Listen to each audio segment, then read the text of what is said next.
পারে, আবার কিছু ঔষধের কারণে পালস রেট বা হার্ট রেট বেড়েও যেতে পারে।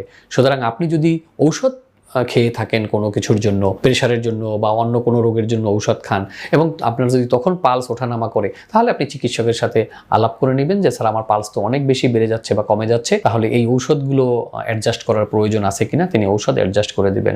আর যাদের অনেক বেশি মুড সুইং হয়, সাইকোলজিক্যাল আপসেট অথবা টেনশন অ্যাংজাইটি অনেক বেশি, তাদের কিন্তু পালস অনেক বেশি বেড়ে যেতে পারে, 100, 110, 105 এরকম হয়ে যেতে পারে।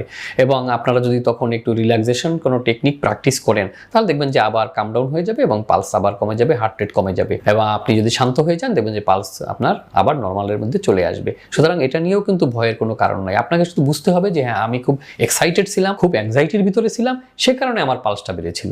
পরক্ষণেই আপনি যখন আধা ঘন্টা 1 ঘন্টা আপনি রিল্যাক্স করলেন এবং তখন আপনার পালস নর্মালে চলে আসলো। সুতরাং আগে যে পালসটা বেড়েছিল অ্যাংজাইটি